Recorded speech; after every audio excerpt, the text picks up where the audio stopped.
2 Samuel capítulo 12, capítulo 13, capítulo 14. 2 Samuel 12, 1. E o Senhor enviou Natã a Davi, e entrando ele a Davi, disse-lhe: Havia numa cidade 2 homens, um rico e outro pobre.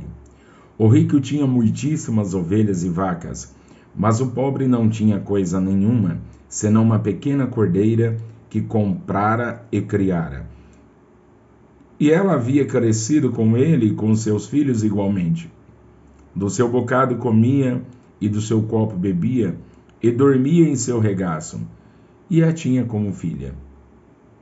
E vindo um viajante ao homem rico, deixou este de tomar das suas ovelhas e das suas vacas, para guisar para o viajante que viera a ele. E tomou a cordeira do homem pobre e a preparou para o homem que viera a ele. Então o furor de Davi se acendeu em grande maneira contra aquele homem e disse a Natã: Vive o Senhor, que digno de morte é o homem que fez isso. E pela cordeira tornará a dar o quadruplicado, porque fez tal coisa e porque não se compadeceu. Então disse Natã a Davi: Tu és este homem. Assim diz o Senhor, Deus de Israel: Eu te ungi rei sobre Israel, e eu te livrei das mãos de Saul, e te dei a casa de teu senhor e as mulheres de teu senhor em teu seio, e também te dei a casa de Israel e de Judá. E se isto é pouco, mais te acrescentaria tais e tais coisas. Por que, pois, desprezaste a palavra do Senhor, fazendo mal diante de seus olhos? A Urias o Heteu feriste a espada, e a sua mulher tomaste por tua mulher. E a ele matastes com a espada dos filhos de Amon. Agora, pois, não se apartará a espada jamais da tua casa, porquanto me desprezastes, e tomaste a mulher de Urias o Heteu, para que te seja por mulher. Assim diz o Senhor: Eis que suscitarei da tua mesma casa o mal sobre ti, e tomarei tuas mulheres perante os teus olhos, e a darei a teu próximo, o qual se deitará com tuas mulheres perante este sol, porque tu o fizeste em oculto, mas eu farei este negócio perante todo Israel e perante o sol. Então disse Davi a Natã: Pequei contra o Senhor. E disse Natã a Davi: Também o Senhor traspassou o teu pecado, não morrerás. Todavia, porquanto com este feito deste lugar sobremaneira, a que os inimigos do Senhor blasfemem também, o filho que te nasceu certamente morrerá. Então Natã foi para sua casa. E o Senhor feriu a criança que a mulher de Urias dera a Davi, e a criança adoeceu gravemente. E buscou Davi a Deus pela criança, e jejuou Davi, e entrou, e passou a noite prostrado sobre a terra. Então os anciãos da casa se levantaram e foram a ele para o levantar da terra, porém ele não quis e não comeu pão com eles. E sucedeu que ao 7º dia morreu a criança, e temiam os servos de Davi dizer-lhe que a criança era morta, porque diziam: Eis que sendo a criança ainda viva, lhe falávamos, porém não dava ouvidos à nossa voz. Como, pois, lhe diremos que a criança é morta? Porque mais mal lhe faria. Viu, porém, Davi que seus servos falavam baixo, e entendeu Davi que a criança era morta, pelo que disse Davi aos seus servos: É morta a criança? E eles disseram: É morta. Então Davi se levantou da terra, e se lavou, e se ungiu, e mudou de vestes, e entrou na casa do Senhor, e adorou. Então veio à sua casa, e pediu pão. E lhe puseram pão e comeu.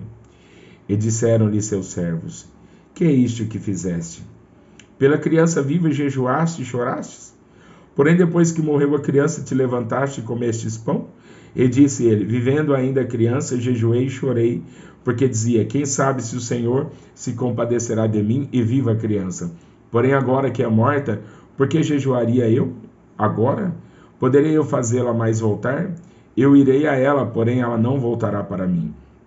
Então consolou Davi a Betseba, sua mulher, e entrou a ela e se deitou com ela. E teve ela um filho, e chamou o seu nome Salomão, e o Senhor o amou, e o enviou pela mão do profeta Natã, e este chamou o seu nome Gedidias, por amor do Senhor. Entretanto, pelejou Joabe contra Rabá dos filhos de Amon, e tomou a cidade real. Então mandou Joabe mensageiros a Davi e disse: pelejei contra Rabá e também tomei a cidade das águas. Ajunta, pois, agora o resto do povo e cerca a cidade, e toma para que, tomando eu a cidade, não se aclame sobre ela o meu nome. Então ajuntou Davi a todo o povo e marchou para Rabá, e pelejou contra ela e a tomou, e tirou a coroa da cabeça do seu rei, cujo peso era de 1 talento de ouro, e havia nela pedras preciosas, e foi posta sobre a cabeça de Davi, e a cidade levou muito grande despojo. E trazendo o povo que havia nela, opôs as serras e as talhadeiras de ferro e aos machados de ferro, e os fez passar por forno de tijolos, e assim fez todas as cidades dos filhos de Amon, e voltou Davi e todo o povo para Jerusalém. E aconteceu depois disso, que tendo Absalão, filho de Davi, uma irmã formosa, cujo nome era Tamar, Aminon, filho de Davi, amou-a. E angustiou-se Aminon até adoecer por Tamar, sua irmã, porque era virgem, e parecia aos olhos de Aminon dificultoso fazer-lhe coisa alguma. Tinha, porém, Aminon um amigo cujo nome era Jonadab, filho de Simeia, irmão de Davi, e era Jonadab homem muito sagaz. E ele lhe disse: por que tu de manhã em manhã tanto emagrece, sendo filho do rei? Não me farás saber a mim? Então lhe disse Aminon: amo a Tamar, irmã de Absalão, meu irmão. E Jonadab lhe disse: deita-te na tua cama e finge-te de doente, e quando teu pai te vier visitar, dize-lhe: peço-te que minha irmã Tamar venha, e me dê de comer pão, e prepare a comida diante de meus olhos, para que eu a veja e coma da sua mão. Deitou-se, pois, Aminon, e fingiu-se doente. E vindo o rei visitá-lo, disse Aminon ao rei: peço-te que minha irmã Tamar venha e prepare 2 bolos diante de meus olhos, para que eu coma de sua mão. Mandou então Davi a casa a Tamar, dizendo: vai à casa de Aminon, teu irmão, e faz-lhe alguma comida. E foi Tamar à casa de Aminon, seu irmão. Ele, porém, estava deitado, e tomou massa e a amassou, e fez bolos diante dos seus olhos, e cozeu os bolos. E tomou a assadeira e os tirou diante dele, porém ele recusou comer. E disse Aminon: fazei retirar todos da minha presença. E todos se retiraram dele. Então disse Aminon a Tamar: traze a comida à câmara, e comerei da tua mão. E tomou a Tamar os bolos que fizera, e os trouxe a Aminon, seu irmão, à câmara. E chegando-los para que comessem, pegou dela e disse-lhe: vem, deita-te comigo, irmã minha. Porém ela lhe disse: não, irmão meu, não me forces, porque não se faz assim em Israel. Não faças tal loucura, porque aonde iria eu com a minha vergonha? E tu seria como um dos loucos de Israel. Agora, pois, peço-te que fales ao rei, porque não me negará a ti. Porém ele não quis dar ouvidos à sua voz, antes sendo mais forte do que ela, a forçou e se deitou com ela. Depois Aminon a aborreceu com grandíssimo aborrecimento, porque maior era o aborrecimento com que a aborrecia do que o amor com que a amara. E disse-lhe Aminon: levanta-te e vai-te. Então ela lhe disse: não há razão de que me despedires assim, maior seria este mal do que o outro que já me tens feito. Porém não lhe quis dar ouvidos, e chamou a seu moço que o servia e disse: deita esta fora e fecha a porta após ela. E trazia ela uma roupa de muitas cores, porque assim se vestiam as filhas virgens dos reis com capas. E seu criado a deitou fora e fechou a porta após ela. Então Tamar tomou cinza sobre a sua cabeça, e a roupa de muitas cores que trazia rasgou, e a pôs as mãos sobre a cabeça, e a foi-se andando e clamando. E Absalão, seu irmão, lhe disse: esteve Aminon, teu irmão, contigo? Ora, pois, irmã minha, cala-te, é teu irmão, não se anguste o teu coração por isso. Assim ficou Tamar, e esteve solitária em casa de Absalão, seu irmão. E ouvindo o rei Davi todas essas coisas, muito se acendeu em ira. Porém Absalão não falou com Aminon, nem mal nem bem, porque Absalão aborrecia Aminon por ter forçado a Tamar, sua irmã. E aconteceu que, passado 2 anos inteiros, Absalão tinha tosqueadores em Baal-Azor, que está junto a Efraim, e convidou Absalão a todos os filhos do rei. E veio Absalão ao rei e disse: Eis que teu servo tem tosqueadores, peço que o rei e os seus servos venham com teu servo. O rei, porém, disse a Absalão: Não, filho meu, não vamos todos juntos, para não te sermos pesados. E instou com ele, porém ele não quis ir, mas o abençoou. Então disse Absalão: Quando não deixei ir conosco Aminon meu irmão? Porém o rei lhe disse: Por que iria contigo? Estando Absalão com ele, deixou ir com ele a Aminon e todos os filhos do rei. E Absalão deu ordem aos seus moços, dizendo: Tomai sentido. Quando o coração de Aminon estiver alegre do vinho, e eu vos disser: Feri Aminon, então o matareis. Não temais, porventura não sou eu quem vos ordenou? Esforçai-vos e sede valentes. E os moços de Absalão fizeram a Aminon como Absalão lhe havia ordenado. Então todos os filhos do rei se levantaram e montaram cada um no seu mulo e fugiram. E aconteceu que, estando eles ainda no caminho, veio a nova a Davi, de que se dizia: Absalão feriu todos os filhos do rei, e nenhum deles ficou. Então o rei se levantou e rasgou as suas vestes, e lançou por terra. Da mesma maneira, todos os seus servos estavam com vestes rotas. Mas Jonadab, filho de Simeia, irmão de Davi, respondeu e disse: Não digo, meu senhor, que matara todos os jovens filhos do rei, porque só morreu Aminon, porque assim o tinha resolvido fazer Absalão, desde o dia em que ele forçou a Tamar, sua irmã. Não se lhe meta, pois agora no coração do rei, meu senhor, tal coisa, dizendo: Morreram todos os filhos do rei, porque só morreu Aminon. E Absalão fugiu. E o jovem que estava de guarda levantou os seus olhos e olhou, e eis que muito povo vinha pelo caminho por detrás dele, pela banda do monte. Então disse Jonadab ao rei: Eis aqui, vêm os filhos do rei, conforme a palavra de teu servo. Assim sucedeu. E aconteceu que, quando acabou de falar, os filhos do rei vieram e levantaram a sua voz e choraram, e também o rei e todos seus servos choraram com muito grande choro. Assim Absalão fugiu e se foi a Talmai, filho de Amiúde, rei de Gesur, e Davi trouxe dó por seu filho todos aqueles dias. Assim Absalão fugiu e foi para Gesur, e esteve ali 3 anos. Então tinha o rei Davi saudades de Absalão, porque já se tinha consolado acerca de Aminon, que era morto. Conhecendo, pois, Joabe, filho de Zeruia, que o coração do rei era inclinado para Absalão, enviou Joabe a Tecoa e tomou de lá uma mulher sábia, e disse-lhe: Ora, finge que estás de luto, veste vestes de luto, e não te unjas com óleo, e sejas como uma mulher que há muitos dias está de luto por algum morto. E entra ao rei e fala-lhe conforme esta palavra. E Joabe lhe pôs as palavras na boca. E a mulher tecoíta falou ao rei, e, deitando-se com o rosto em terra, se prostrou e disse: Salva-me, ó rei. E disse-lhe o rei: Que tens? E disse ela: Na verdade que sou uma mulher viúva, e morreu meu marido. Tinha, pois, a tua serva 2 filhos, e ambos estes brigaram no campo, e não houve quem o apartasse. Assim um feriu ao outro e o matou. E eis que toda a linhagem se levantou contra a tua serva, e disseram: Dá-nos aquele que feriu a seu irmão, para que o matemos, por causa da vida de seu irmão, a quem matou, e para que destruamos também ao herdeiro.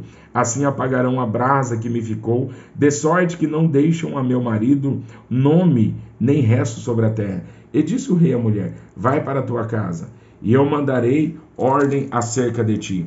E disse a mulher tecoíta ao rei: A injustiça, ó rei, meu senhor, venha sobre mim e sobre a casa de meu pai, e o rei e o seu trono fiquem culpáveis. E disse o rei: Quem falar contra ti, traze-mo a mim, e nunca mais te tocará.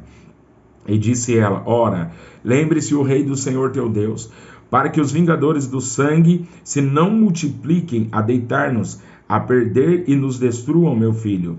Então disse ele: Vive o Senhor, que não há de cair no chão nenhum dos cabelos de teu filho. Então disse a mulher: Peço-te que a tua serva fale uma palavra ao rei, meu senhor. E disse ele: Fala. E disse a mulher: Por que, pois, pensas ter tu uma tal coisa contra o povo de Deus? Porque, falando o rei tal palavra, fica como culpado, visto que o rei não torna a trazer o seu desterrado? Porque certamente morreremos e seremos como águas derramadas na terra, que não se ajuntam mais. Deus, pois, não tirará a vida, mas ideará pensamentos para que se não desterre dele o seu desterrado. E se eu agora vim falar esta palavra ao rei meu senhor, é porque o povo me atemorizou. Dizia, pois, a tua serva, falarei, pois, ao rei, porventura fará o rei segundo a palavra da tua serva, porque o rei ouvirá, para livrar a sua serva da mão do homem que intenta destruir juntamente a mim, a meu filho, da herança de Deus. Dizia mais a tua serva, seja agora a palavra do rei meu senhor para descanso, porque como um anjo de Deus, assim é o rei meu senhor, para ouvir o bem e o mal, e o Senhor teu Deus será contigo. Então respondeu o rei e disse à mulher, peço-te que não me encubras o que eu te perguntar. E disse a mulher, ora, fale o rei meu senhor. E disse o rei, não é verdade que a mão de Joabe anda contigo em tudo isso? E respondeu a mulher, diz, vive a tua alma, ó rei meu senhor, que ninguém se poderá desviar, nem para a direita, nem para a esquerda, de tudo quanto o rei meu senhor tem dito. Porque Joabe teu servo é quem me deu ordem, e foi ele que pôs na boca da tua serva todas estas palavras, para que eu virasse a forma deste negócio. Joabe teu servo fez isso, porém sabe, meu senhor, conforme a sabedoria de um anjo de Deus, para entender tudo o que há na terra. Então o rei disse a Joabe, eis que fiz isto, vai, pois, e torna a trazer o jovem Absalão. Então Joabe se prostrou sobre o seu rosto em terra e se inclinou e agradeceu ao rei e disse, hoje conheci o teu servo, que achei graça aos teus olhos, ó rei meu senhor, porque o rei fez segundo a palavra do teu servo. Levantou-se, pois, Joabe, e foi a Jesur e trouxe Absalão a Jerusalém. E disse o rei, torne para sua casa e não veja a minha face. Tornou, pois, Absalão para sua casa e não viu a face do rei. Não havia, porém, em todo Israel homem tão belo e tão aprazível como Absalão. Desde a planta do pé até a cabeça, não havia nele defeito algum. E quando tosqueava sua cabeça, e sucedia que no fim de cada ano a tosqueava, porquanto muito lhe pesava, e por isso a tosqueava, pesava o cabelo da sua cabeça 200 ciclos, segundo o peso real. Também nasceram a Absalão 3 filhos e uma filha, cujo nome era Tamar. E esta era mulher formosa à vista. Então ficou Absalão 2 anos inteiros em Jerusalém e não viu a face do rei. Mandou, pois, Absalão chamar a Joabe para enviar ao rei, porém não quis vir ele, e enviou ainda segunda vez, e contudo não quis vir. Então disse aos seus servos, vedes ali o pedaço de campo de Joabe pegado ao meu, e tem cevada nele, ide ponde-lhe fogo. E os servos de Absalão puseram fogo ao pedaço de campo. Então Joabe se levantou e veio a Absalão em casa e disse-lhe, por que puseram os teus servos fogo ao pedaço de campo que é meu? E disse Absalão a Joabe, eis que enviei a ti dizendo, vem cá para que te envie ao rei, a dizer-lhe, para que vim de Jesur. Melhor me for estar ainda lá. Agora, pois, veja eu a face do rei, e se ainda em mim há alguma culpa, que me mate. Então entrou Joabe ao rei, e assim lhe disse. Então chamou a Absalão, e ele entrou ao rei, e inclinou sobre o seu rosto em terra diante do rei, e o rei beijou a Absalão.